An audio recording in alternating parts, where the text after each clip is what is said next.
buenas madrugadas amigos. Cuando uno adquiere una casa, cuando se va a vivir a otro lugar, habitualmente, y digo habitualmente, no sabe el pasado de ese nuevo lugar de residencia. Ocurre muchas veces. Yo a veces he tenido también un sueño repetitivo, que os lo voy a contar en plan de confidencia esta noche, que va a ser, ya advierto, un poco especial. Últimamente, ya lo sabéis, nos hemos dedicado incluso a la denuncia de algunos fraudes que ocurrieron en España, fraudes que tenían como telón de fondo el misterio, y que fueron eso, patrañas, aunque igual de apasionantes. Últimamente hemos dado vueltas a la historia y hoy merecía la pena volver a encontrarnos con un tema francamente interesante e inquietante. Lo hemos querido llamar casas marcadas. Y os voy a contar ese sueño que alguna vez, en algunas noches quizá como esta, a mí me ha venido a visitar en mitad de la noche.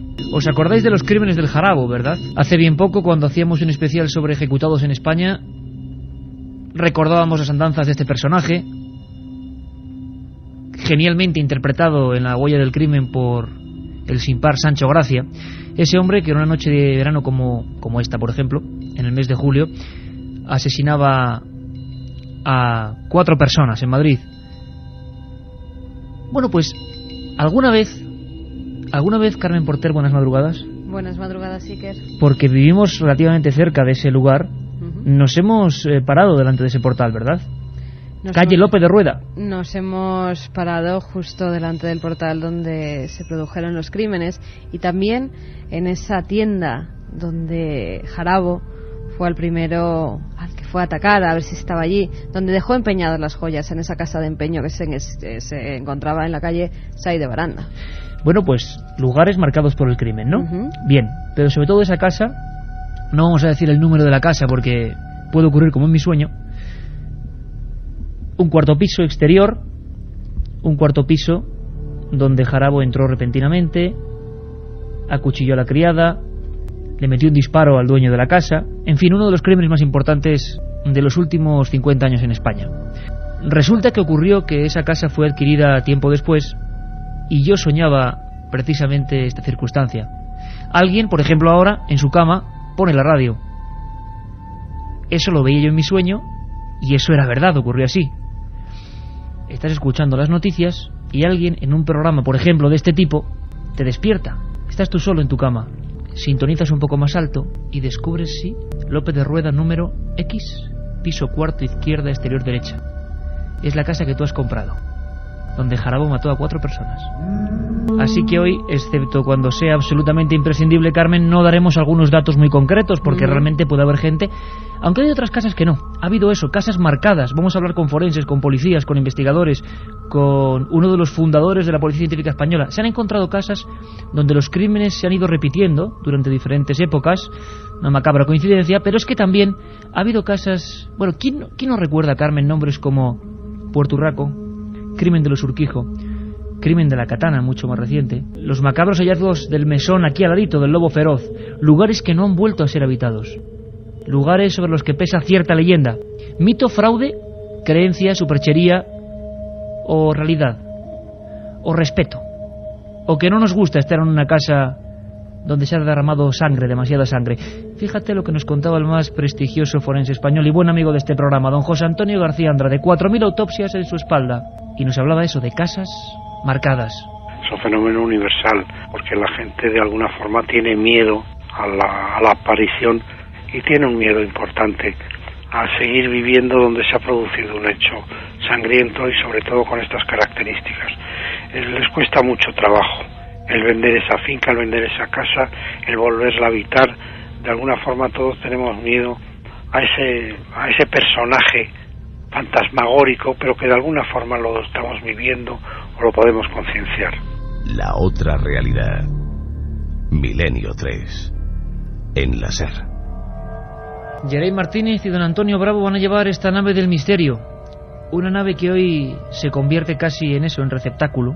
Yo espero que ninguno de los que escuchéis el programa hoy, que ya veis que se envuelve de una tónica muy especial, pues haya tenido la amarga experiencia de enterarse por accidente de que en su lugar han pasado cosas como esta. Vamos a conocer historias que sí, los testigos se dieron cuenta mucho tiempo después que estaban habitando en lugares macabros, en lugares marcados. Se enteraron porque, por ejemplo, acudieron a los archivos, intentaron ver qué demonios pasaba con ese lugar y se encontraron, por ejemplo, con estos cánticos, con yacimientos árabes, con yacimientos mortuorios.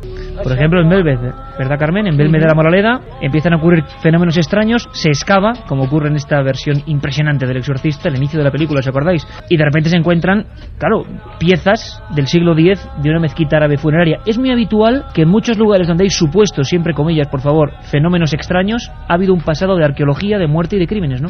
Mira, también en Belmed de la Moraleda también se encontraron huesos debajo de ese suelo, huesos muy pequeños, huesos que según los primeros análisis se dijeron que eran de niños. Qué curioso, Iker, en la Casa de las Caras, entre esos huesos no había ninguna calavera. Hoy vamos a hablar de crímenes y de lugares muy concretos, a nivel policial, a nivel forense y a nivel de investigación de lo extraño. Por cierto, no os perdáis el inicio de la segunda hora. Vamos a conectar con Guillermo León y con José Manuel García Bautista, nuestros compañeros que han hecho un pequeño hito, hay que decirlo así. Por vez primera, la Universidad Sevillana, en este caso la Facultad de Bellas Artes, autorizaba con sello, voy a hacer el sonido del tampón, sello oficial, una investigación paranormal, de lo paranormal, una investigación a raíz de una serie de sucesos extraños. También nuestros compañeros han descubierto hilos directos con el crimen. Estamos todos. Y menudas psicofonías, Iker. Vamos a ponerlas. Psicofonías para la segunda hora, tremendo. Bueno, hacía mucho tiempo que no hacíamos un programa puro y duro de lo extraño, ¿eh? Y hacía mucho tiempo que yo no me quedaba tan expectante con una psicofonía, porque hay una sobre todo que es muy dura. No adelantamos nada, ¿no? No adelantamos nada. Lo que sí adelantamos es que estamos todo el equipo. Katia Rocha, Carlos Barroso, ya hemos dicho, Carmen Porter, vuestro amigo Iker Jiménez y Yaray Martínez y Antonio Bravo. Todos en el estudio 1, en penumbra y dispuestos a iniciar este viaje. Todos muy atentos, amigos. Estéis en el coche, en la cama, en la montaña, en la playa, donde sea, desde donde el punto donde llegue la onda de la cadena SER. Si hay un caso paradigmático en los archivos oficiales de la policía española, policía madrileña, lo hablábamos con el comisario jefe, don José Manuel Sánchez, que nos decía a menudo casito, es el de la calle Antonio Grilo número 3. Está aquí al lado, Carmen, aquí detrás de la radio. Una casa como otra cualquiera. Hoy vamos a hablar de casas como otras cualquiera, desde casas muy humildes, como donde se produjo la mayor matanza de Puerto Urraco, hasta casas absolutamente señoriales, como la de los marqueses de Urquijo. Bien, esta es una más, en plena ciudad. ¿Os acordáis que hace unas semanas hablábamos de un sastre que mató a toda su familia, a cuchilladas, y que salió al balcón con uno de los niños en brazos diciendo tenía que hacerlo hoy? Lo relacionábamos con un tema muy tremendo, el de Humo, el del supuesto planeta Humo y una historia de anónimos. Bueno, eso ocurrió en esa casa y dejamos entrever que habían pasado otros crímenes. Pues sí, otros crímenes, en diferentes épocas, en una misma habitación. Y además la gente denunció que siempre se había vuelto medio loca, que algo lo habían vuelto a su mente, algo se había apoderado de ellos y habían tenido que matar. ¿Qué pasó en la calle Antonio Grilo y cuándo ocurrió? ¿Cómo es la ficha de la casa maldita por excelencia en Madrid a nivel policial? Nos lo recuerda Carlos Barroso. Septiembre de 1948. El cadáver apareció en la cama, con traje, corbata y una mordaza. Los zapatos limpios y los ojos abiertos. Solo cuando el forense se agachó junto al camastro, descubrió que la parte trasera del cráneo estaba machacada por un objeto contundente, probablemente un candelabro. 1 de mayo de 1962. Tenía que hacerlo hoy. Hoy era el día señalado. He tenido que matarlos, ellos me obligan. Desde el balcón, mirando al cielo, el sastre José María Ruiz señala las alturas con un revólver en las manos. En los brazos lleva el cuerpo de su hijo ensangrentado. En las habitaciones de la casa, muertos a cuchilladas y martillazos, su mujer y 5 hijos. Después, se vuela la tapa de los sesos. 17 de abril de 1964. Rufino Vázquez descubre un macabro hallazgo. En uno de los armarios de la casa aparece colgado un niño recién nacido envuelto en ropas ensangrentadas. Nadie ha escuchado nada durante la noche. La madre ingresa en prisión como culpable del crimen. La 1:21, esta noche en la que hablamos de casas marcadas. Nuestros compañeros y algunos buenos amigos de la revista Así son las cosas. Por cierto, Carmen, que tenemos enseguida conexión directa con Manolo Jiménez, el presentador junto al doctor Andrade de ese magnífico programa, hay que decirlo así, Lo que me contaron los muertos. De verdad, investigación forense de lujo, y queremos tener a Manolo que nos cuente cosas del programa y cosas de estas casas marcadas, porque en su revista hablaban de eso, de un puñado de lugares que no hay quien los venda cuando se han puesto en venta, por ejemplo. Y algunos de ellos, por ejemplo, la casa de Pietro, donde Pietro Arcan mató al abogado Castillo hace bien poco, un caso terrible, no es que no se haya vendido, es que nadie ha vuelto a entrar en ella. Sigue tal y como aquel día, iba a decir, aquella noche de autos, casi día porque era madrugada. Sigue igual. El caso de la katana, donde un muchacho se vuelve loco y rabadán y mata a toda su familia, nadie ha vuelto a entrar. Están todavía las marcas incluso de la sangre. Y vamos ya con mensajes a ese 7640 que nos dicen: yo vivía en una casa en la cual se suicidó un hombre en la bañera y pasaban cosas muy extrañas y de mucho miedo. Nos acabamos mudando de casa, nos dice un amigo. Porque había fenómenos después de... después de ese suicidio. En Vélez, Málaga, hay una casa que vivía mi prima y por las noches sentía que alguien la tocaba. Hay una especie de pasadizo. Curioso, Iker. En Guía de Isora, en Tenerife, mató un chico a sus padres. Esa casa la derrumbaron tras pasar varios inquilinos, nos dice Yoli desde Tenerife. Hola, soy Luis desde Benidorm y la verdad, hoy no sé si podré dormir. No me quiero imaginar el pasado de este lugar. Amigos, como siempre, desde toda España, aportando sus ideas. Por cierto, Antonio Grilo número 3... una pelea extraña de personas que se abren la cabeza con un candelabro. Después ese sastre que mata a toda su familia como una sombra, está despertando el día y con un cuchillo de cocina va matando a sus propios hijos y a su mujer. Y después, cuando esa casa se vacía, alquila una habitación a una mujer que cuelga de la percha a su propio bebé. ¿Qué nos dice Salvador Ortega? Inspector, experto en criminalística, uno de los fundadores, pioneros de la Policía Científica Española. ¿Qué opino de ese caso, de ese expediente? Estoy más en el lado de la concreción y en el lado, naturalmente, de aquello que es tangible, y que todo aquello que tenga una aplicación lógica hay que buscarla. Eso es lo normal. Sin embargo, no cabe la menor duda de que existen esas condiciones raras y esas condiciones fuera de lo normal que se han dado en una misma casa. O sea, ahí hay el primer crimen que se comete, parece ser que es un ajuste de cuenta entre homosexuales o una riña de desamores. El segundo crimen es el del sastre, que también tenía su explicación. Este fue más raro porque intervinieron pues anónimos, incluso cartas que pudieron postdatarse, y el último caso es el de una chica joven que está viviendo con su hermana, que queda embarazada de su novio, que era gruesa y pudo guardar el embarazo durante todo el tiempo de la gestación, y que luego después, cuando ese niño nace, pues para guardar su vergüenza, para no enfrentarse con la realidad de la época en que estaba y vivía entonces, pues naturalmente lo que hizo fue lo estranguló y lo tuvo guardado además en el cajón de uno de los aparadores de esa habitación. ¿Podríamos explicar con palabras llanas y sencillas qué significa esto? ¿Qué quiere decir que un lugar esté impregnado? Pues en un lugar donde al parecer se han producido fenómenos luctuosos, asesinatos, palizas, cuchilladas, en algún lugar en el que pues, de cierta forma pues ha habido violencia, agresiones.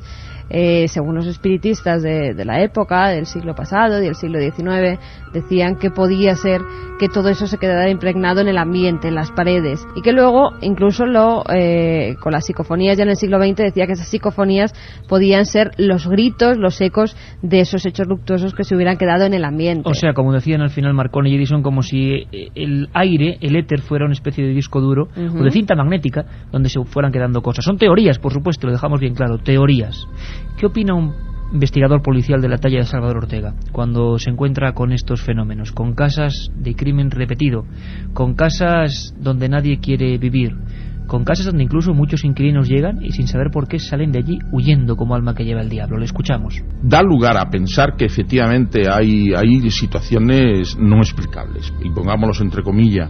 Yo soy una de las personas que evidentemente pienso que el hombre era policombustible, que es energía pura y que va agotando sus propias energías a lo largo del trozo y de la época de tiempo en que permanece en vida, al menos visiblemente en vida para nosotros. Después hay una energía y que no sabemos nunca dónde va.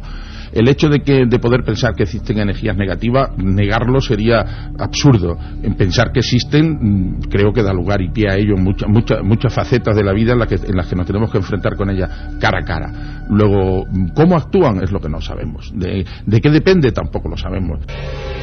Noche de investigación en vivo. Por cierto que, como casi siempre ya en este verano, a las 9, el domingo, estaremos aquí en perfecto estado de revista contando nuevas historias. Tengo en mis manos ahora unas fotografías, sí que tienen algo, uno no sabe qué es exactamente, pero transmiten algo. Es un mesón, era un mesón, un viejo lugar de comidas muy popular, donde en pleno meollo viejo de Madrid donde ocurrió algo demasiado extraño, demasiado triste. Se llamaba, igual ahora alguno que está eso, medio durmiendo, ahí en la frontera entre la vigilia y el sueño, o en un coche, o caminando cerca de esta calle, o quién sabe si en el piso superior de este mesón, que era también habitáculo con casa, va a recordar perfectamente de un latigazo el tema, porque en Madrid fue muy impactante. Está no muy lejos de Antonio Grillo, curioso. Era el mesón del Lobo Feroz. Otro de esos sitios que no era vendido, nadie quería evitarlo, e incluso cuando pasó el tiempo y la gente acudía, sentía algo extraño, huía del lugar. Se reformó casi 15 años después de estar ahí solicitando nuevos inquilinos, el mesón del Lobo Feroz. El 23 de enero de 1989 eran hallados por unos albañiles los cadáveres de 2 mujeres que se encontraban emparedadas en el sótano de un bar de Madrid situado en la calle Lucientes, número 9. Allí se encontraba el mesón El Lobo Feroz, que llevaba cerrado más de un año. Anteriormente, en el lugar se levantaba un bar de alterne, que era regentado por una mujer. Días más tarde la policía encontraba más huesos, un dedo, varios dientes y restos de un cráneo. El doctor forense José Manuel Reverte Coma examinó los restos y la policía determinó que las mujeres habían sido asesinadas a finales de 1987 con un cuchillo de cortar jamón. Apuntaron a Santiago San José, antiguo dueño del mesón Lobo Feroz, como presunto autor de las muertes. Se le acusó de 3 delitos de asesinato, uno de ellos frustrado y 2 inhumaciones ilegales. El preso reconoció haber acuchillado en el corazón a la prostituta María Luz Varela Alonso, de 22 años, y días más tarde la ocultó con una tela, unos plásticos, y cubrió todo ello con yeso.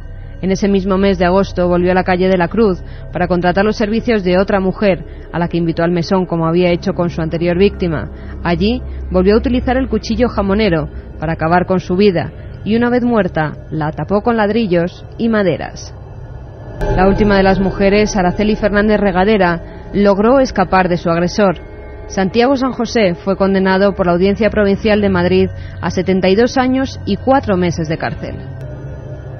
El abandono total, nadie quiere abrir esas puertas, y hay como una especie de leyenda negra, incluso entre los propios madrileños que conocen con horror los hallazgos, se habló incluso de cadáveres en estado de semi-momificación, pues nadie quiere ni regentar el tema como un comercio, ni volver a habitar el lugar, la parte de adentro como una casa. Nadie quiere poner los pies allí. Es una historia típica, a ras de suelo, porque no era un piso elevado, da a la calle. Hoy ya es otro lugar completamente remodelado, por fortuna. Y no creemos que tenga que pasar absolutamente nada. Simplemente hablamos de la leyenda, el misterio, el mito, la sombra de lo popular, el mesón del Lobo Feroz. Sobre estos temas y muchos otros se está viendo incorporaciones televisivas. Quién sabe qué sorpresas, y no digo nada, nos pueden venir en los próximos meses. Pero de momento, que 2 profesionales, don José Antonio García Andrade y Manolo Jiménez, que están haciendo un programa que se llama Lo que me contaron los muertos, que se refiere además al título de un libro de Andrade sobre investigación forense. Queremos que nos cuenten algunos detalles y queremos, sobre todo, que, bueno, nos expliquen varias cosas. Creo que tenemos ya conexión con Manolo Jiménez. Creo que tenemos ya datos frescos y que vais a sorprenderos. Creo que está por ahí Manolo Jiménez. Buenas noches. Muy buenas noches, compañero, ¿cómo estás? Oye, pues nosotros encantados primero de la magnífica aceptación que está teniendo el programa Lo que me contaron los muertos. ¿Cómo lo estáis llevando con el doctor Andrade? Una experiencia diferente, pero que hacía falta, yo creo, en la televisión actual, ¿no? Pues, hombre, a mí me parece que sí. Yo creo que es algo absolutamente distinto. Así lo han reconocido también la mayor parte de los críticos, que hemos tenido unas críticas sensacionales, cosa muy rara, más cuando estamos hablando sobre todo de un programa de sucesos, ¿no? Porque la gente pensaba que era un programa de sucesos al uso. Luego después, pues, a medida que vas viendo los capítulos, se ve que no. Nosotros hemos querido, bueno, lo que pretendía por lo menos Televisión Española y el BHL, que es el productor ejecutivo, fue plasmar de alguna manera casos que, habiendo sido resueltos y teniendo un asesino conocido y encarcelado, y el caso más o menos, bueno, digo más o menos resuelto porque luego hablaremos de algunos de ellos que no están resueltos, por lo menos el caso de los Urquijo, por ejemplo, están resueltos son las bellas, ¿no? Pero se trataba de profundizar en la mentalidad de los criminales. Entonces, el B contactó con el profesor García Andrade, el gran maestro en esto de la psiquiatría forense, y bueno, y entonces se puso en marcha el proyecto. Luego pretendieron darle un aire nuevo. Sabes que en España, pues bueno, los programas tienen una estructura más o menos parecida a todos y tal, y aquí se trataba pues de que hubiera una especie de salvando las distancias y sobre todo por lo que a la edad se refiere también, no solamente en cuanto a la sabiduría, que era más listo que yo, bastante más, Alfred Hitchcock, pues era hacer una serie en el que hubiera un narrador que sirviera de hilo conductor todo el rato al relato periodístico, yo diría periodístico judicial, reflejar exactamente lo que dice el sumario, ni una coma, ni un punto más ni menos. Y entonces pues me sumé al proyecto y el resultado, pues bueno, a mí me parece que es muy digno. Yo, pues no sé, espero que a todo el mundo le parezca lo mismo que pienso yo, ¿no? Porque además ocurre, como tú decías, con el caso de los Urquijo, hay ya toda una generación que le suena como palabra casi unida a lo misterioso en el sentido policial, caso Urquijo. Tú hablabas de tema no resuelto todavía, ¿no, Manolo? Pues es un caso que todavía no está resuelto, evidentemente, porque al decir la sentencia misma lo reconoce, y de solo en compañía de otros. ¿Quién eran los otros? Se investigó bien quién fueron los otros que estaban ahí, había alguien más. En fin, que es un caso que se quedará así para los anales del crimen como un caso resuelto solo en parte, porque el pobre Rafi Escobedo, pues como no nos diga algo desde el más allá, a lo mejor, aprovechando que estamos en tu programa, Iker, pues como no venga desde el más allá una voz que nos diga pues con quién estuvo, quién era, o quién le pagó, o cómo sucedió aquello, pues en fin va a ser bastante difícil. Casas marcadas, lugares donde luego la gente no ha querido volver a vivir, y hablábamos de Porturraco, el caso de Pietro Arcan, el asesino de la katana, destacabais varios. Oye, Manolo, ¿esto es mito? Ahí entramos en el misterio, ¿esto ocurre? ¿Hay un reparo en volver a habitar casas donde han ocurrido hechos sangrientos? Hay un reparo evidente, claro que sí. Es más, mucha gente, yo vivo por ejemplo en una casa, en una casa de un pueblo, en la que, según dicen, una vez se había ahorcado una persona. Bueno, yo sé que hay mucha gente que le da muchísimo miedo entrar a mi casa, cosa que a mí no me da ningún miedo, porque yo soy de los que dicen que hay que tenerle miedo a los vivos. A los muertos ningún miedo, por supuesto, ¿no? Respeto simplemente. Y entonces, pues por ejemplo, en el caso de Arcan, de Pietro Arcan, la casa de Arturo Castillo, del abogado, pues en aquel caso no se ha vuelto a vender la casa. Es más, nadie ha vuelto a entrar en esa casa. Yo conozco el caso de la katana también. La casa está cerrada a cal y canto, yo la he visto. Estaba allí, estaba en la puerta. El caso, pues, sin embargo, hay casos, que tú decías, el caso de los marqueses de Urquijo. Yo estuve hablando con el hijo de los marqueses. Y entonces me dijo eso, que se quejó amargamente que los medios de comunicación, pues al hablar tanto de la casa, pues que lo que habían hecho ha sido dificultar muchísimo la operación de venta que ellos pensaban hacer, porque es una casa que es tremendamente grande, ¿no? Y es una casa muy poco habitable para una familia normal y corriente, como él pretende que sea su familia, ¿no? Y entonces se quejaba amargamente porque decía, es que ni por la tercera parte de su valor soy capaz de venderla, nadie la quiere. Pero en fin, sí que es cierto que no es ningún mito, un cierto reparo por parte de las personas a ocupar casas donde ha habido unos crímenes tremendos. ¿Influye en algo el espíritu de aquellos fallecidos asesinados violentamente, que tratan de que nadie pues viole lo que puede ser su espacio desde el más allá? Pues no lo sé, quizás sí, y eso pues haya una especie de aura, yo qué sé, no sé, eso tú sabes mucho más que yo de estas cosas, pero bueno, ¿por qué no? Pero lo que no hay duda es que ahí están los casos, los ejemplos, y que esas casas no se han vuelto a vender nunca, y eso está fuera de toda duda. Don Manuel Jiménez, amigo y compañero, un abrazo muy fuerte, y muy pronto nos veremos y haremos muchísimas cosas. Un abrazo, compañero. Fuerte, compañero. La otra realidad. Fenómenos extraños. Milenio 3. En la SER.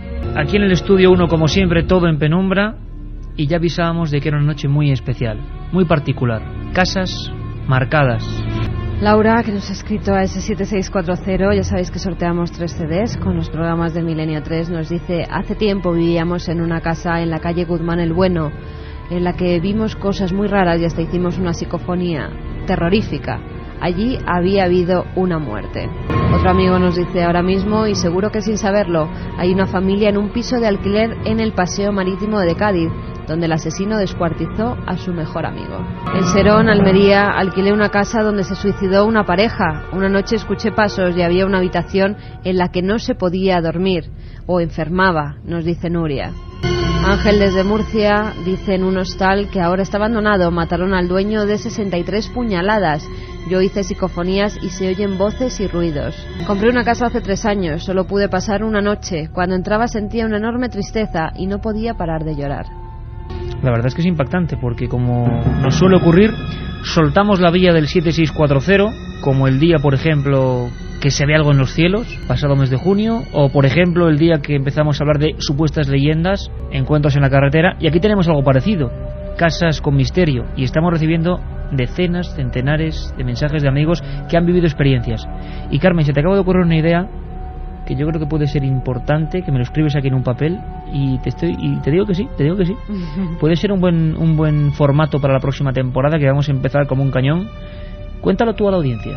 Pues mira, por los mensajes que estaba leyendo y que nos estaban llegando, hay muchísimos casos a los que nosotros ni siquiera podemos tener conocimiento de ellos si no son por nuestros oyentes. Y se me ha ocurrido en un momento que ellos podían servir como de este informadores. Chico del Hostal, que ha sacado incluso psicofonía, ¿no? Efectivamente, podían servir de informadores a Milenio 3, hacer sus investigaciones, que nos la enviaran y luego entrevistarles a ellos para que nos cuenten sus experiencias. O sea, no haber nada de corresponsales y de amigos de... Como hacen en Carrusel, ¿quieres ser comentarista de Carrusel? Pues aquí sería de Milenio 3, porque estamos viendo que hay una cantidad inmensa de gente que incluso siente rubor o reparos en enviarnos sus investigaciones, no se atreven, piensan que quizá no pueden estar. Aquí no hay ni niveles ni nada absolutamente. Hay amigos ahora mismo que están escribiendo que dicen que no dan el nivel, que para nada. Queremos aprender de casos que son muy poco conocidos y ocurren en todas las partes de España. Esta próxima temporada, que bueno, nosotros la hilamos ya, pero que empieza en septiembre, sería muy importante. Como lo habéis hecho siempre, pero ahora con más motivo. Por ejemplo, casos como estos. Casas con crímenes donde os habéis acercado y habéis conocido una historia. Nos lo tenéis que contar aquí, vosotros formando parte de este equipo. Nos hablaba Manolo Jiménez de uno de los crímenes más célebres. La casa de los Marqueses de Urquijo es una casa inmensa. Es una casa que no se alquila, que no se vende, que se intentó durante años y nadie quería ni siquiera pasar su umbral. Ocurrió uno de los hechos más traumáticos del final, ya no de la transición, pero de unos años conflictivos, como eran los 80, los principios de los 80. La extraña muerte había marcado periodísticamente y humanamente a toda esa zona, una zona, sinceramente, de muy alta alcurnia, una casa auténticamente palaciega, pero que, como escuchábamos a Manolo, era imposible de deshacerse de ella, aunque se rebajase a un tercio el precio. Hablamos del caso del asesinato de los Marqueses de Urquijo.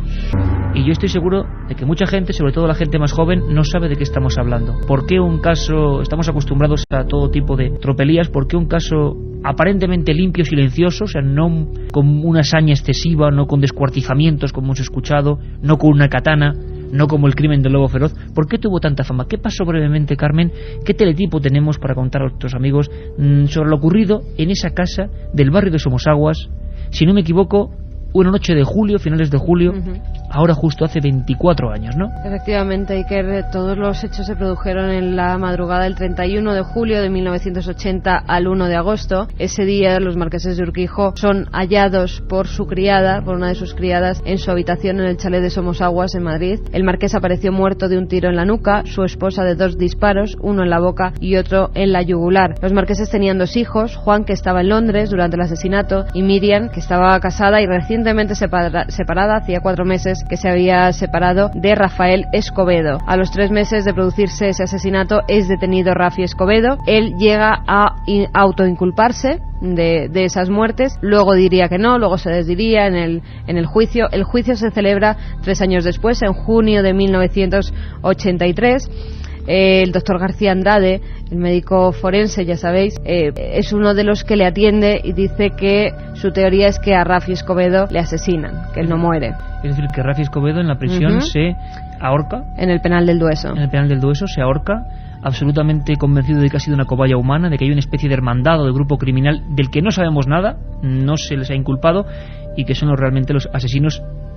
Las fotografías son muy traumáticas porque se les disparó muy cerca de la cara a los marqueses, y a partir de la casa completamente vacía. Y ciertas leyendas sobre ella. Hemos hablado hace unas horas con el doctor José Antonio García Andrade y nos habla de que ese era el supuesto culpable, Rafi Escobedo, pero su investigación, él estudia los cuerpos de los marqueses, él es el forense oficial de esta historia.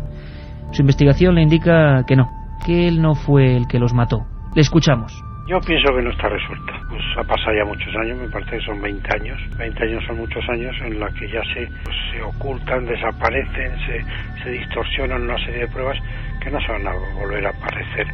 Pero bueno, yo lo dije desde el principio. Yo hablé de la personalidad del asesino. Un asesino pues que tenía esa facultad, ese aprendizaje para matar. porque de la misma forma que nos tenemos que aprender a peinar, a vestir, pues tenemos también que aprender a matar. Verdaderamente era un asesino el que disparó sobre el marqués y la marquesa. Era un hombre que sabía perfectamente lo que estaba haciendo y un personaje que sabía que, bueno, pues cuál era su misión, y su misión la realizó como la de un profesional. Todas las miradas apuntaban a él, un hombre frágil, un hombre muy deteriorado en la cárcel del Dueso. Doctor Andrade habla de profesionales, Rafi no lo era. Pero vamos un poquito más allá. Esa casa queda maldita, queda marcada, nadie quiere habitarla, y menos cuando 8 años después prácticamente de estos hechos, Rafi aparece colgado en la prisión del Dueso. Es como un cúmulo de desgracias en torno a esta historia que en el fondo tienen que ver con lo que pasó en esa casa tal noche como hoy, cuando Julio tocaba a su fin. En el año 1987, un año antes de la muerte de Rafi, que ahora vamos a comentar, Luis García Berlanga alquila esa casa para rodar parte de una película que es Moros y Cristianos. No lo dieron pasar bien. ¿Cómo se encuentra Rafi el 27 de julio del año 88, Carmen? Ese día Iker Rafi Escobedo aparentemente se suicida en el penal del Dueso. Insistía en que él era consumidor de drogas y lo dijo abiertamente, además en algunas entrevistas. En El Perro Verde, me parece, él dice que sí, que es consumidor de drogas, pero dice que no ha asesinado a los marqueses. También el abogado Marcos García Montes tiene la teoría de que 2 presos le ayudan a morir.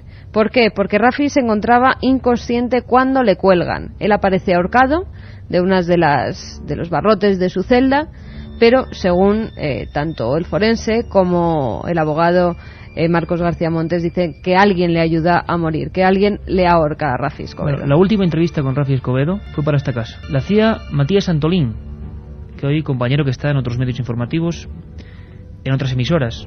En esa época, año 88, trabajaba en la cadena SER.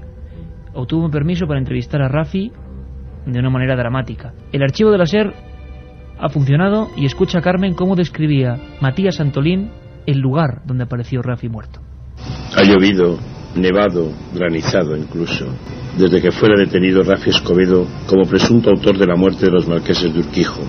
Ha pasado el tiempo, se ha echado tierra a los muertos, uno de los encausados, Javier Anastasio, ha puesto tierra por medio y muchos quisieran echar tierra al asunto. Intramuros y extramuros se ha estado cocinando una leyenda negra. Persona y personaje cabalgan juntos, pero las cosas no son como son, sino también como se cuentan. Nos encontramos en el Dueso, asemeja a un convento de la Inquisición. Junto al muro un camposanto, la muerte de un cementerio. Aquí cohabita, con más de 600 presos, Rafi Escobedo. Suena en sus bolsillos, llenos de agujeros, la calderilla de su vida. Allí estaba Antolín, ejerciendo de periodista, en el lugar de los hechos. Una ristra de muertes, una ristra de desgracias que empezaron en un lateral de la piscina, donde se entraba hacia la casa, ese chalet que hoy nadie quiere, en Somosaguas. Para el doctor forense García Andrade no cabe la menor duda. Hay mucho más misterio en toda esta historia. El grupo, una hermandad criminal, evidentemente yo sí pienso que intervino en este caso, cuando se da cuenta que Rafi está llegando a sus últimos momentos, que ya no puede más, que está agotado, que piensa que se va a pasar muchos años todavía en cárcel, es cuando de pronto ese grupo se asusta y para que no hable, entonces simulan un suicidio. El hallazgo positivo de cianuro en las vísceras de Rafi y sobre todo la mayor cantidad de dosis, sobre todo en las vías aéreas, nos permitían afirmar que la muerte fue por cianuro, y la muerte por cianuro es rapidísima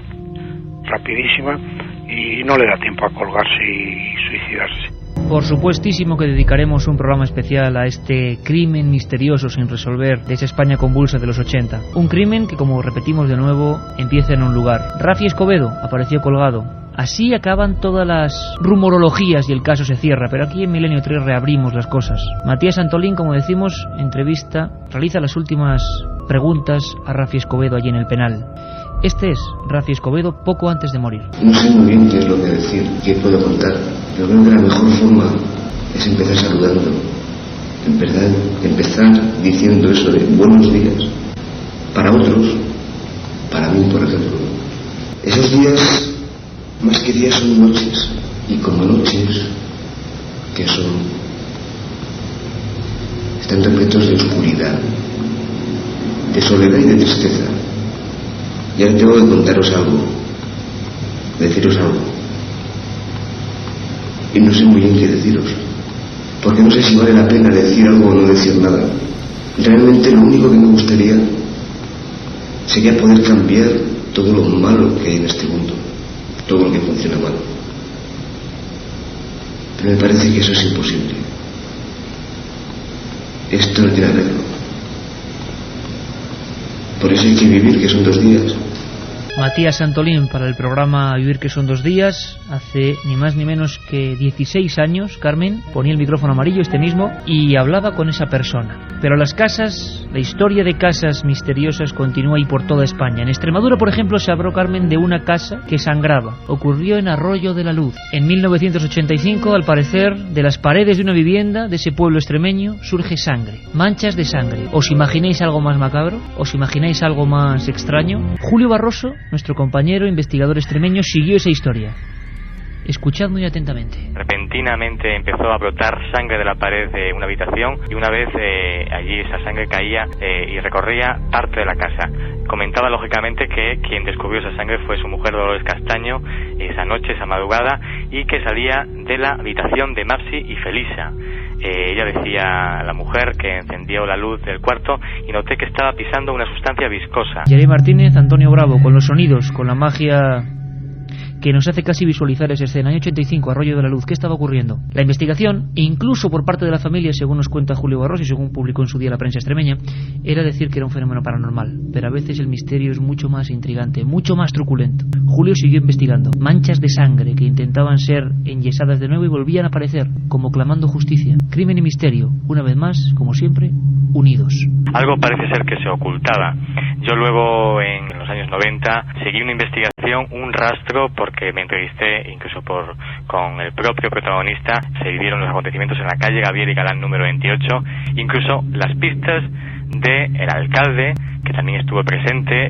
Unas horas él acudió al lugar con Guardia Civil, que era Gómez Martín, y el farmacéutico Antonio Sanguino, a quien pues le acompañaba también un médico de guardia, Emiliano Clemente Gil. Te di nombres porque toda esta gente lógicamente investigó el hecho. Detrás había algo íntimo que la familia podía estar oculta. En la segunda hora y un minuto antes de conectar con nuestros compañeros de Sevilla, que traen informaciones muy fuertes, Julio Barroso nos contará el desenlace de esta historia. La casa que sangra. ¿Lo conocíais? Arroyo de la Luz, calle Gabriel y Galán, 1985. Como nuestros oyentes, que parece que tienen casos cercanos. Damián de Vitoria nos dice: aquí en Álava existe un caserío del siglo XIII, hoy restaurante, y han muerto 3 propietarios en 10 años. Ha sido convento, entre otras cosas. Pasan cosas raras. Qué curioso, de nuevo, Carmen, la repetición de las muertes en un mismo lugar. Ocurre también en Sevilla, donde vamos a irnos después, ¿no? Muertes, pues un decano, bueno. Vivo cerca del Cortijo de los Galindos, del pueblo sevillano de Parada. Sería un buen lugar para investigar. Nos saluda un oyente desde Merchena. Bueno, ese es uno de nuestros clásicos, ¿no? José Valladolid dice: ¿sabéis si en verdad lo que ocurrió en la pedanía de Daimalos, en Málaga, emparedaron al párroco y a sus amantes? ¿Ah, sí? ¿Cómo es el lugar? A ver, vamos a anotarlo, porque ves, aquí es el tema. Se llama pedanía de Daimalos. En Málaga, y emparedaron al párroco y a los amantes. Como es casi lógico, lo tenemos nosotros. ¿Sabéis algo, chicos? Yo no. Una cosa, Carmen, ¿qué tendría que hacer este personaje o persona que nos ha enviado este mail? ¿Tú qué le aconsejarías? Pues que tirara de hemeroteca, fuera a buscar los periódicos de la época, si sabe en qué año ocurrió el caso, buscara los más datos posibles que nos llevaran a un nombre, a una dirección, que nos llamara, que nos remitiera la información, que mandara una carta o un mail, tanto a milenio3@cadenaser.com como a Gran Vía número 32, octava planta, 28013 de Madrid. Nos contará el caso, le llamaríamos, le entrevistaríamos y que nos diera pues sus opiniones y lo que ha vivido, los sentimientos que ha tenido. De esa manera, en investigador directo de este programa, ¿no? Bueno, seguimos con más mensajes. De Alcázar de San Juan, un oyente nos cuenta que vive en una casita antigua de más de 100 años y está junto a una ermita. Dice que ha vivido muchos casos extraños. Juan de Granada nos dice que en su casa le cortaron la oreja a una persona y se la comieron en tiempos de la guerra civil y que pasan cosas raras. Pero cuántos casos, es increíble, ¿no? Marta de Orense dice: ante casos así, por una vez, creo firmemente que la ignorancia es una bendición. Ni se me ocurre investigar qué ha pasado en mi casa. Oye, interesante también esta teoría, ¿eh? Es decir, casi mejor a veces no saber ciertas cosas. Sí, yo desde luego, en mi caso, en la casa de mi familia en Cáceres han pasado cosas raras y casi mejor prefiero hacerme un poco la loca.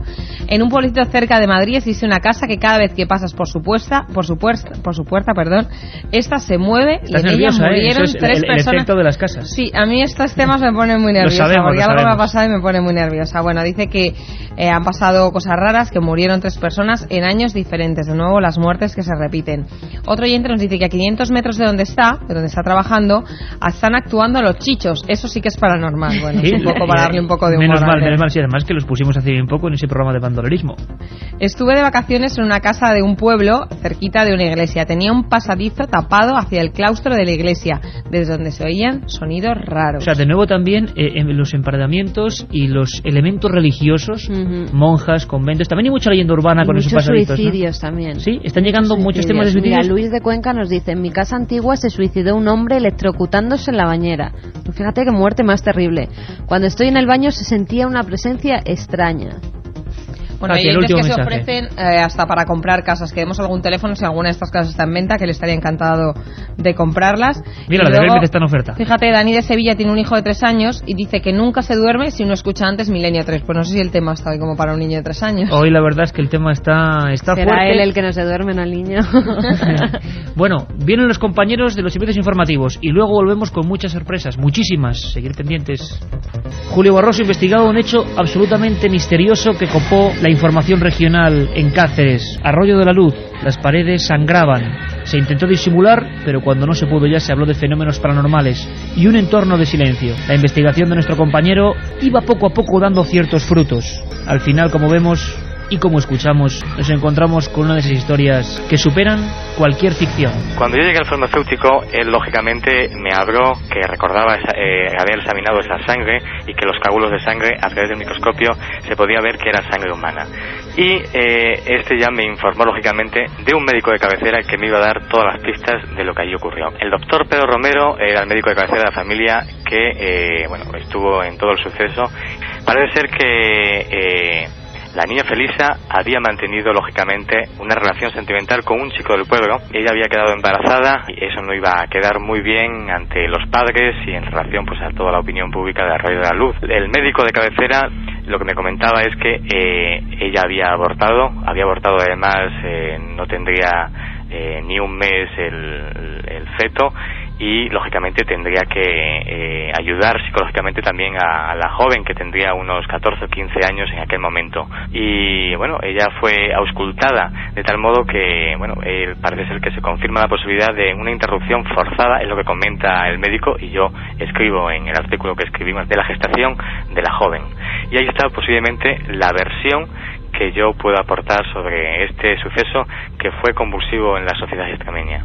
Un aborto, una interrupción del embarazo y una historia terrorífica que acabó convirtiéndose para muchos investigadores en la posibilidad incluso de lo que hablábamos antes, Carmen, una práctica que parece digna del medievo, de la barbarie, pero que en España ha sido bastante habitual, el emparedamiento. Y quizá por eso, poco después de esa práctica, las paredes clamaban justicia, las paredes hablaban, como en el cortijo de los Galindos. 5 personas aparecen muertas y de repente, aquella primera noche, cuando todavía no había ni siquiera aparecido el último de los cadáveres, alguien, una mano anónima, dibujó en el yeso blanco de la entrada: aquí mataron a 5. 2 y 11 minutos, 27,1 grados en la Gran Vía. Estamos todos. Katia, que ya está terminando labores prácticamente a última hora, repasando historias de archivo porque vamos a viajar en el tiempo. Carlos Barroso, Carmen Porter, buenas madrugadas de nuevo. Hola Iker, de nuevo. Aquí seguimos con estas músicas que además los amigos en el SMS nos están diciendo: ¿quién pone esas músicas? Nos está poniendo los pelos de punta. Pues son Jerry Martínez y Antonio Bravo. Y esto, por ejemplo, es un disco muy desconocido que he encontrado yo hoy en mi casa, en nuestra casa, realmente como una reliquia, que yo no sé bien ni que lo tenía. Es la banda sonora original de la primera parte, claro, de la versión del 74 de esa película tan agradable, El Exorcista. Oye, Carmen, vamos a Sevilla. En Sevilla parece que... no parece. Realmente José Manuel García Bautista, como cabeza visible de nuestros corresponsales, y el compañero Guillermo León, como tantos otros amigos que han colaborado en su día, como Rafa Cabello y tanta otra gente que ha estado trayéndonos historias Yo recuerdo que la primera salida real de Milenio es a Radio Sevilla, hablando de la calle San Luis. Siempre que José Manuel García Bautista interviene en el programa, no sé qué hace este hombre, pero se convierte en una pregunta constante durante meses después. Ahora, por ejemplo, en Estepona, todo el mundo nos preguntaba qué ocurrió en Viandas, qué pasaba con Bellas Artes, qué ocurría en el Palacio de la Diputación, porque se puede decir que la especialidad de nuestros compañeros pues realmente ubican esas casas. Casas, vamos a descubrir, donde siempre hay un nexo con el crimen. Casas, lugares marcados.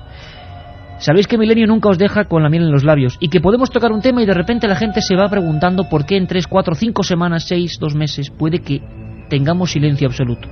Así ha ocurrido siempre, pero siempre también regresamos sobre el tema. Cuando hay más datos, ocurra lo que ocurra, sea verdad o sea fraude. Y esta noche, los datos sobre la mesa. Carmen, Bellas Artes, uno de los últimos documentos, nuestros amigos estaban allí, pasaban una noche y además con marchamo oficial, ¿no?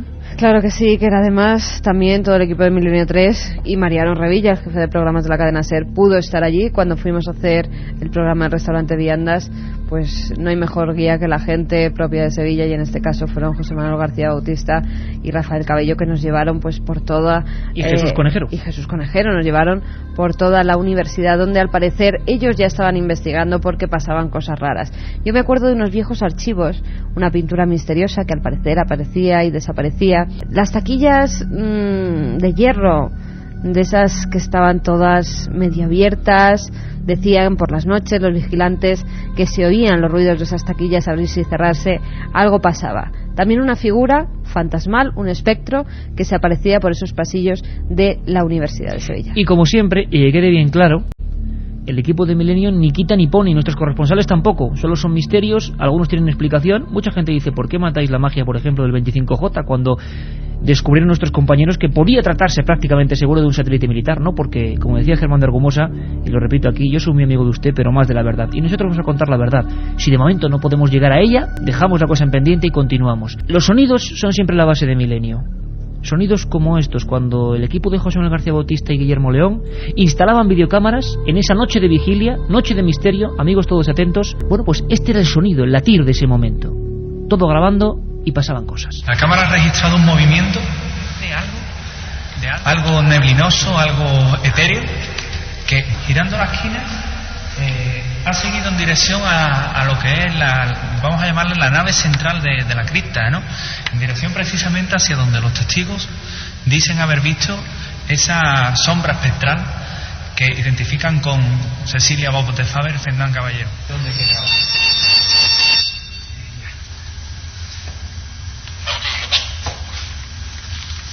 Cuando toca, aquí está otra vez la luz encendida. Aquí.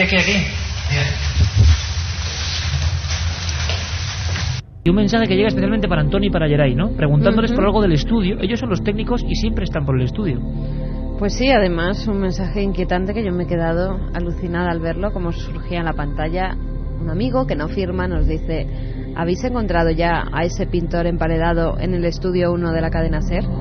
Imagino que será una broma, claro, para vengarse de nuestros amigos con lo que están poniendo hoy de músicas. Me imagino. Lo que no sé es que se imaginarán, y qué mal lo tuvieron que pasar también, con emoción, pero también pasándolo mal, nuestros dos compañeros que ya están. José Manuel García Bautista, compañero, buenas noches. Buenas noches, Iker, buenas noches a la audiencia de Milenio 3.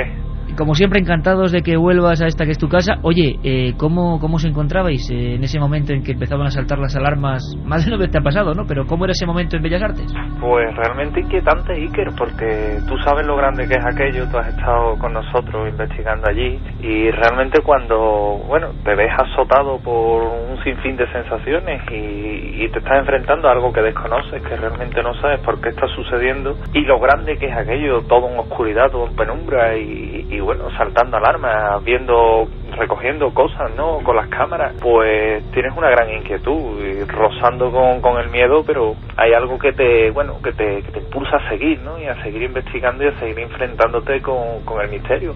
Pero se pasa realmente mal, ¿eh?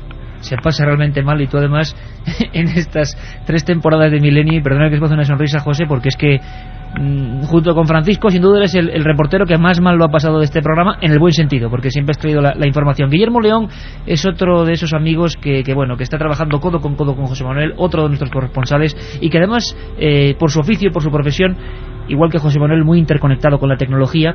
Guillermo, buenas noches, amigo. Buenas noches, ¿y qué? Oye, esa noche sois conscientes, y la propia tecnología es consciente, de que algo se está dejando notar, ¿cierto o no? Muy cierto, que bueno, los hechos y las pruebas que así tenemos, pues bueno, corroboran que ciertamente nos topamos con un misterio bastante grande. Un misterio que tú, ¿cómo destacarías? ¿Cuál es el momento en que realmente decís, caramba, aquí de verdad está pasando algo que se escapa a nuestra comprensión habitual de las cosas normales?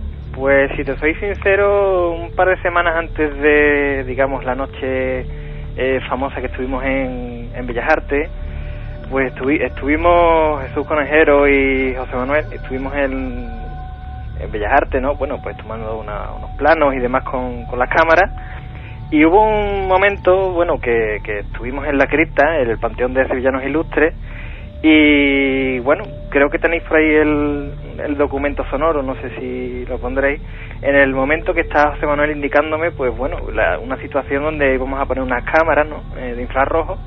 Y parece que en ese preciso momento el fenómeno, el misterio, parece que estaba esperándonos, ¿no? Y por nuestra pantalla de la cámara, pues apareció un ente, un ser etéreo, ¿no? Que cruzaba prácticamente la bóveda de la cripta. Así de claro. Así de claro. Ahí, bueno, pues nos quedamos un poco bastante impactados. José pues salió corriendo, ve qué es lo que veía, y bueno, estábamos completamente a oscuras. José no veía nada de nada y yo veía lo que veía a través del visor de la pantalla. Miedo sí, pasamos, pero bueno, allí nos quedamos como dos valientes. Oye, José Manuel, vamos a ver, lo que hay que advertir a la gente es que este asunto, y ojalá sea desde Sevilla, motivará una investigación especial, porque seguís teniendo en el congelador muchas investigaciones, los nombres son míticos ya, San Luis, Viandas, Diputación, pero en este caso incluso hay, y es lo que queremos contar hoy, una conexión de nuevo con un lugar donde han pasado cosas raras, a veces luctuosas, y el misterio, en este caso la psicofonía. ¿De nuevo esa ecuación vuelve a surgir, José? De nuevo, Iker, porque sin saber cómo, tú sabes que la psicofonía es, bueno, un fenómeno caprichoso. Allí el equipo, el despliegue, el material técnico que teníamos, pues algo empieza a empezar a registrar un sinfín de inclusiones que bien puede estar relacionadas con el lugar, o bien puede que algo esté provocando esas mismas inclusiones, ¿no? Desde luego, concretando lo que son el porqué de la psicofonía, creemos que desde luego relacionadas con el lugar, bien por su pasado más antiguo, o bien por el pasado más actual, ¿no? Cuéntanos alguna clave de esos pasados, José. Pues sí, porque Iker, tú sabes que la Facultad de Bellas Artes está cargada de historia, y allí en el Panteón de Sevillanos Ilustres, y no solo en el Panteón de Sevillanos Ilustres, lo que es Bellas Artes es un claustro antiguo, de lo que antiguamente era la sede de la Compañía de Jesús en Sevilla, y tiene la disposición de un claustro jesuita, ¿no? y demás.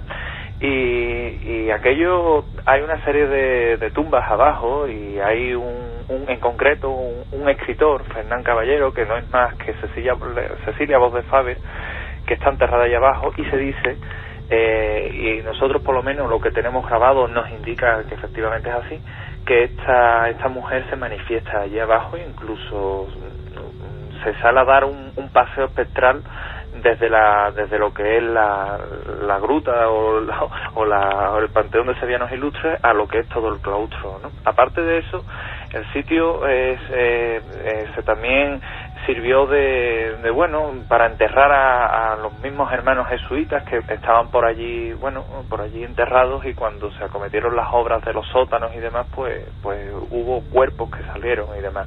También tú sabes que aquí la Inquisición actuó duramente, y quemaron muy cerca de este lugar a casi 19.000 personas. 19.000 personas. Efectivamente. Y luego, ya en el futuro más inmediato, en el pasado más inmediato, pues tenemos un fallecimiento de un empleado de allí, de lo que es la Facultad de Bellas Artes, y parece también que a decir de los testigos, el servicio de limpieza, el cuerpo de seguridad, el profesorado, que este señor pues podría también estar un poco implicado en lo que son las recientes manifestaciones fantasmales o espectrales que está sucediendo en la Facultad de Bellas Artes, porque aquí hemos querido identificar dos fenómenos diferentes, ¿no?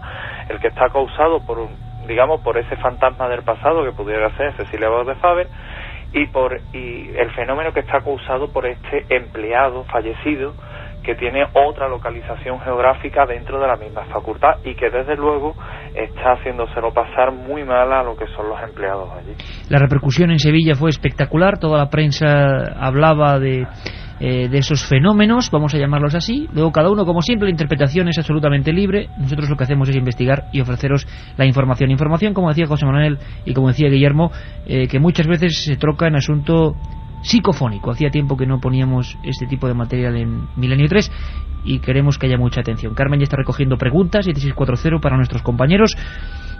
Es difícil, yo siempre le aviso a Antonio Bravo, nuestro técnico, de que vayamos muy lentamente. Si quieres, incluso, Antonio, quitamos música de fondo para poder captar mucho mejor los sonidos, porque es difícil, Carmen, ¿verdad? Algunas son difíciles y otras son bastante evidentes. Hay una que dice iros de aquí, que bueno, esa es la que a ti te inquietaba, ¿no? Sí. Además es que es muy clara, pero tiene todas las características de una voz psicofónica. Pues si quieres, vamos a ir poniendo la mano en el fuego por estos dos compañeros. Claro, y además, advierto, haremos un programa extenso sobre toda la historia. Hoy queremos simplemente acoplar el asunto de que las casas marcadas o lugares marcados por el crimen siguen estando ahí, que se siguen haciendo investigaciones, y vamos a contar simplemente una mínima porción de lo que es la investigación de estos compañeros. Esta voz dice, ahí están.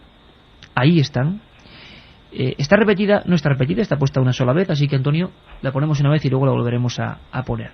Yo creo que es muy difícil escucharla, pero vamos allá.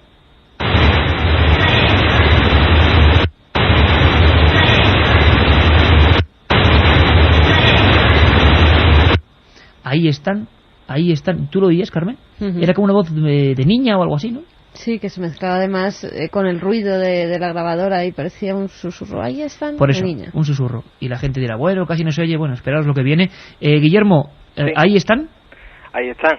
Y bueno, lo sorprendente de este tipo de psicofonía es que, como bien decís, ahí parece que es una niña, ¿no? También nos encontramos después con unas psicofonías como si fueran unos llantos de un niño.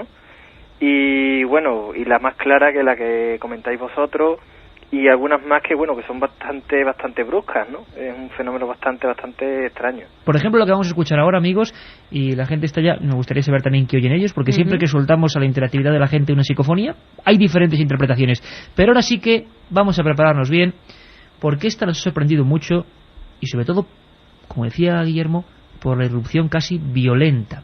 Primero una voz que dice ahí están, lo que significa que sea lo que sea, y cada uno que ponga su adjetivo, parece que hay alguien que está siendo consciente de que alguien está entrando, profanando un lugar, ¿no? Y además, perdona ahí que me interrumpa, ¿no? Además el fenómeno parecía que interactuaba, ¿no? Porque claro, escuchamos ese tipo de psicofonía, ¿no? Diciendo ahí están, allí estábamos José y yo. Es decir, que había un contenido que se adaptaba a la absoluta realidad de lo que estaba pasando en ese momento. Exactamente, porque también hay otras psicofonías que preguntan dónde vais. Entonces, y después el hecho de que tenemos registrado en vídeo, pues la aparición de ese supuesto... lo que sea. Exacto, pues da un poco más de misterio al asunto, ¿no? Bueno, pues imaginaos, amigos, y yo estoy seguro que eran, cientos de miles de amigos en toda España, están poniéndose un poco en la carne de gallina, no lo dudo, de Guillermo y de José Manuel en aquel momento. Menos mal que las psicofonías no se suelen escuchar en el lugar de los hechos, más que nada por la sugestión que pueden provocar, porque esta... Ahora me analizáis la voz, ahora lo comentamos y lo comenta la gente también, Carmen, porque el mensaje es clarísimo. Después del ahí están, una voz mucho más brusca, más truculenta, más violenta, más amenazante, dice ni más ni menos, iros de aquí. Escuchamos.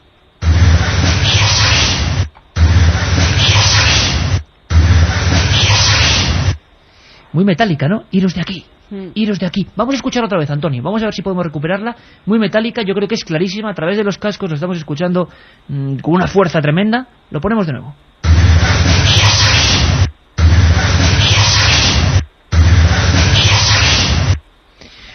José Manuel.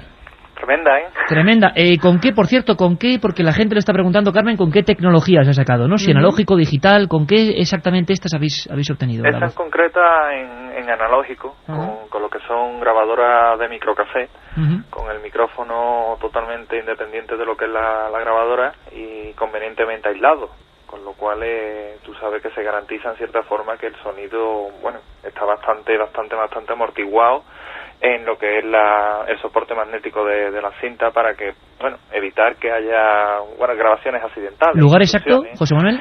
Esa en concreto fue en la primera planta de Bellas Artes, o sea, en el aula, si no me equivoco mal, de escultura, creo que es a lo que se dedica esa planta, y nos dejó bastante sorprendido porque Iker, aparte de, en un momento dado, de lo mal que lo estábamos pasando, no lo puedo negar, pasaron otra serie de fenómenos, como era las alarmas saltando, se llevaron toda la noche saltando. Como antes escuchábamos en el documento, ¿no? Justamente, y como también se pasó durante la retransmisión de viandas, ese sonido tan familiar al que nos acostumbramos. También los ascensores estuvieron subiendo y bajando, y era curioso porque en una de esas ocasiones se detuvo justo enfrente de Guillermo y se abrió la puerta sola. Y justo al abrirse la puerta, el detector de movimiento empezó a saltar y no había salido nadie. Además José Manuel tenía el vestíbulo, lo tenía minado de detectores y de grabadoras, y bueno, allí nos quedamos. Yo por lo menos me quedé helado. Digo, bueno. Vamos a escuchar, amigos, Guillermo y José Manuel, qué dice la gente. Carmen. Pues amigos que nos transmiten las preguntas, para José Manuel y para Guillermo, nos dice: ¿esa sombra qué aspecto tenía? ¿Se movía rápido? ¿Tocaba o pasaba por un pasillo en particular? La sombra, me imagino que es la que grabamos en el Panteón de Sevillanos Ilustres. Iba de lo que es uno de los brazos de la cúpula, ¿no? De izquierda a derecha. Nosotros lo calificamos como un medio cuerpo superior. ¿Sin piernas? Sin piernas, exactamente, y atraviesa, bueno, totalmente lo que es el objetivo de la cámara. En Localia Televisión Sevilla, que es donde también solemos hacer un programa todos los martes, los compañeros de lo que es imagen y demás lo estuvieron viendo, lo estuvieron analizando, y parando el fotograma y viéndolo, se ve bastante bien que era eso, un medio cuerpo de una persona sin definir sexo, perfectamente definido, que parece atravesar semitraslúcidamente lo que es el objetivo de la cámara. La verdad es que fue bastante impresionante. José, fíjate, y Guillermo nos dicen: curioso, habéis oído hablar de los fenómenos que ocurren en la Facultad de Derecho de Córdoba. Es un caso muy parecido, nos dicen Rubén y Bea, que son de Córdoba. Tendríamos que trazar algunas significativas o significativos paralelismos, aunque no del todo, pero desde luego las facultades están teniendo su importancia en esto de lo paranormal. Búsqueme es la siguiente voz que vamos a escuchar. Búsqueme, no es tan clara como oíros de aquí, pero parece también lo que decía Guillermo, que es que hay una interactividad, o por lo menos hay una especie de juego con los investigadores. E imaginaos todo esto en el ambiente donde estamos hablando en total oscuridad, y bueno, pues la verdad es que bastante gallardamente los investigadores no se marcharon de allí, porque al mismo tiempo, además, que esto lo comentaremos con más profundidad en próximos programas, determinados testigos estaban siendo partícipes de fenómenos al mismo tiempo. Antonio y Geray preparamos el sonido, es Búsqueme. Vamos allá.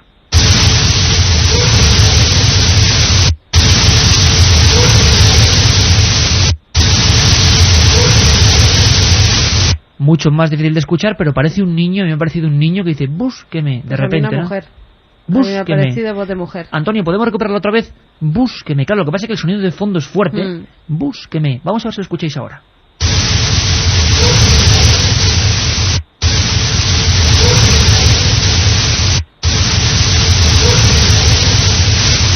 Guillermo, interpretación de esta inserción.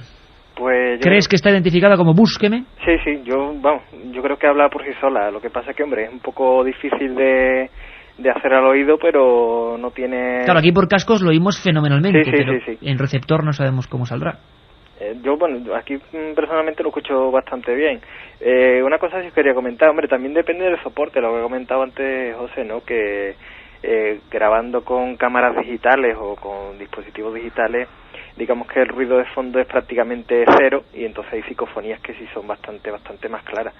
Pero habitualmente es curioso que las analógicas suelen tener mejor entrada, al menos los especialistas dicen eso, ¿no? Que se captan más con analógica que con digital. Sí. A mí particularmente me dejó bastante impresionado que, bueno, que revisando el vídeo que tenemos grabado del supuesto espectro, al paso de ese espectro se quedó también impregnado una psicofonía, entonces... ¿Al mismo tiempo? Sí. Carmen, ¿hay gente que está hablando del contenido, que difiere de lo que decimos nosotros, que están escuchando otras cosas? Pues amigos que nos dicen, creo que dice veniros aquí. Otro que dice, en vez de iros de aquí, veniros aquí, ¿no? Otro que dice, me ha parecido oír iros ahí. Sí, bueno. Hay distintas interpretaciones, el ahí todos. 7640, la gente está escribiendo y por supuesto podéis seguir haciéndolo para interpretarlo. Yo no sé qué escucharéis ahora, porque lo que vamos a escuchar, obtenido por supuesto por nuestros amigos Guillermo León y José Manuel García Bautista en la Facultad de Bellas Artes en su investigación en esa noche con marchamo oficial, y bueno, yo creo que es un hito importante, es algo que yo no sé si se refiere a un nombre o están calificando algo. Dice máximo. También ese tipo de voz que hay que entresacar con nuestro oído, afinarlo al máximo, y ya veréis cómo nos encontramos con la palabra máximo.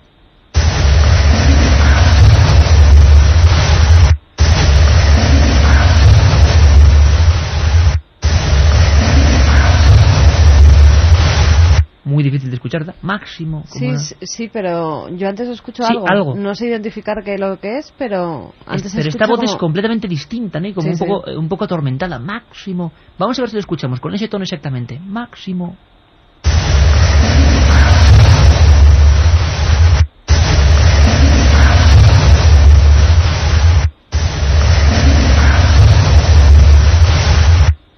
Guillermo y José, ¿habría alguna relación con algún máximo? Esa está grabada justo enfrente de la tumba el nicho de Cecilia Voz de Faber. Te puedo garantizar que totalmente oscura, con la brújula bailando alocadamente de norte a sur, una alteración magnética impresionante, un frío que recorrió la espalda de Guillermo y mía impresionante. ¿Un latigazo de bajada de temperatura? Sí. Y además una sensación, Iker, tú has compartido esa sensación de no estar solo, allí en la total oscuridad de la cripta. Además que hemos estado en ese sitio con vosotros y es un sitio opresivo, desde luego, ¿no? Sí, es un sitio además que no veíamos a 2 palmos de la nariz, y aquello era horrible y lo pasamos fatal. Y bueno, cuando ya revisando la cinta, porque esa está cogida directamente del audio de la videocámara, pues escucha evidentemente máximo. Yo creo que es máximo lo que dice. Yo creo que dice algo antes, José. Es un máximo o es un algo. Unas palabras antes dice, por lo menos por cascos a mí me entra eso. Pero la investigación luego historia que habéis hecho ha revelado algo en torno a máximo, algún máximo o no. No hay de momento, Iker, no hay una relación directa con ningún máximo. Lo que sí te puedo decir es que con respecto a Cecilia Voz de Faber, tuvo una serie de maridos, y allá donde dejó a un marido enterrado pasa algo raro, y eso sí nos ha llamado la atención. Es una cosa extraña. Pasó en San Luis, pasó en las cercanías de Vianda. Actualmente estamos con otro caso y también está relacionado con esta señora. En su tumba también pasa este tipo de fenómeno, y realmente eso sí nos tiene intrigados. ¿Qué podríamos saber en medio minuto de esta mujer que puede interesar a la gente que no conozca nada de su historia? Pues realmente fue un poco una historia rara y una historia de idas y venidas, ¿no? Se casó varias veces, se sabe que no fue una señora especialmente agraciada, ¿no? Aparte de ello, la vida parece que no tampoco es que la tratara demasiado bien, y fue un poco atormentado, la verdad. Está enterrada en el Panteón de Sevillanos Ilustres. Es una sevillanía de honor, digamos, que tiene. Y la verdad es que lo que más destacaría de su vida precisamente fue eso, que fue una vida que quizás fue un poco atormentada. Un poco atormentada, ¿no, José? Pues fíjate, hay amigos que no han entendido máximo. Y tú cuando me decías, cuando estabas hablando ahora de la vida de esta mujer, muchos oyentes nos están escribiendo al 7640 diciendo que ellos han escuchado que dice más no. Posiblemente. Más no. En vez de máximo. Posiblemente. Tú sabes también, Carmen, que la psicofonía es un fenómeno de oído, ¿no? También a cada uno nos suena de una forma diferente o escuchamos cosas diferentes, a no ser que sea algo muy evidente. Claro, si la intentamos relacionar con esa vida donde no lo pasó muy bien. Exactamente. Pues bueno, Carmen, imagínate lo que va a ser ahora relacionar con la última grabación que tenemos para hoy. Seguiremos indagando en esta historia, por supuesto, con nuestros amigos. Y lo haremos en vivo, como lo hicimos en aquella ocasión. Nos hablaban desde allí. Iker, Sí, José. Permíteme que te interrumpa, No. perdona. De todas formas, como veo que el tema está muy muy de acorde a lo que estamos tocando esta noche, en Sevilla hay un caso que desde ya te espera. ¿Tú sabes cuál es? Claro. Y que podría incluirse perfectamente en las casas marcadas, ¿no, José? Exactamente, porque hablamos de él en aquel especial fantástico que hiciste de Noche de Miedo, en las que contamos una serie de historias, y bueno, ya tenemos luz verde. Ya si quieres, otro día pues avanzamos algo más, incluso cuando lo tengáis a bien pues se hace algo, pero ese caso que sepas, Iker, que ya te está esperando. Pues José Manuel y Guillermo, os lo agradecemos muchísimo. No os vamos a decir salid de la antena, porque eso ya os lo dice esta voz. Eso ya os lo dijo a Guillermo y a José Manuel. Esta voz, que es la última que vamos a escuchar hoy, aunque luego me gustaría, Antonio, recuperar de nuevo la de Iros de aquí, que es la más fuerte y la que ha espantado a todo nuestro público, y que, como siempre, ya sabéis que nosotros precisamente de las psicofonías no abusamos, simplemente si son un elemento que permite comprender algo más o acercarnos a una historia, pues ahí están. Pero creo que en estos 250 programas solo hemos hecho un programa sobre psicofonías íntegramente. Bueno, ahí están y cada uno opine exactamente lo que quiera. Nosotros no tenemos ningún tipo de sabiduría sobre esto.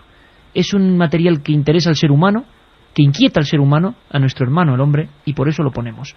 La última voz, obtenida por nuestros amigos, dice: salid. Es como las demás. Muy difícil de entresacar, pero está ahí, con una rotundidad inquietante. Salid.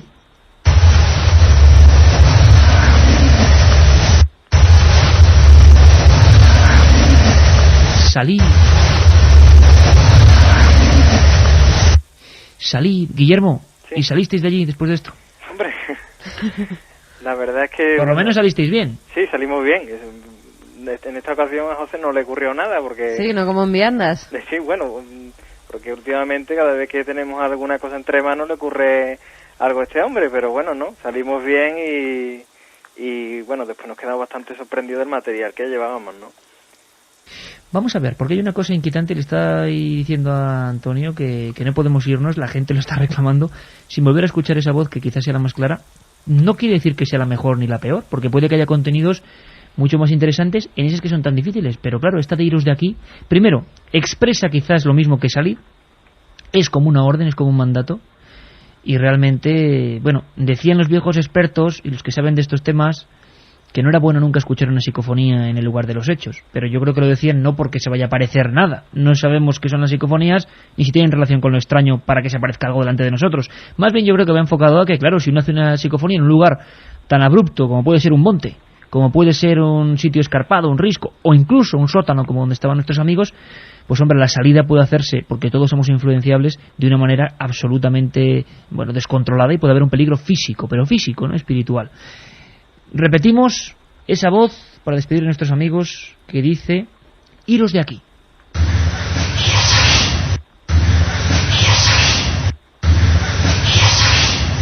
Bueno, a mí no me cabe la menor duda de que es la voz de una mujer. Una última cosa, Iker. Nos están preguntando muchos amigos la grabación que nos habéis enviado, José, Guillermo, donde vosotros estáis poniendo las alarmas. Dicen que oye claramente la voz de una mujer en voz baja diciendo algo. Pero ¿había mujeres allí Sí, que puedan el susurro de esas mujeres? Pueden que fueran otras las compañeras de nuestros amigos que estaban allí, ¿no? Claro, puede ser. Porque aquello eran grabaciones prácticamente en vivo, ¿no? En directo, entonces Claro. es posible.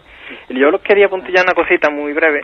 Y era que, bueno, lo que comentó antes José, que, bueno, en Bellas Artes nos hemos encontrado con dos fenómenos, uno que es el Panteón y otro que es, digamos, en la parte de la facultad, ¿no? Esta de Iros de aquí, lo que comentábamos al principio, para mí es mucho más violenta porque obedece a un fenómeno que se está dando en la parte, digamos, en la primera planta y las plantas superiores de la facultad, y obedece a otro tipo de fenómeno totalmente distinto, mucho más, digamos, violento, como sabemos por historia y por otros hechos que han ocurrido allí. Y bueno, otro que es el que ocurre en la cripta, que bueno, yo creo que no tiene mucha relación con este. Dos historias completamente con espíritus, no espíritus espectrales, sino espíritus de contenido, de tinte muy diferentes, ¿no? Dos historias que se entremezclan en un mismo edificio y que nuestros compañeros siguen investigando, como todo lo que hacen. Mucha gente dice, oye, ¿qué fue de aquello? ¿Qué fue de Viandas? Nuestros amigos no abandonan jamás una historia. Y hay nuevos datos, nuevos documentos. Siempre están recopilando información y aquí lo conoceremos. Y cada cosa cuando sea, ¿verdad, Carmen? Y en su punto. José Manuel García Bautista, Guillermo León, como siempre, amigos, un placer y seguimos escuchándonos.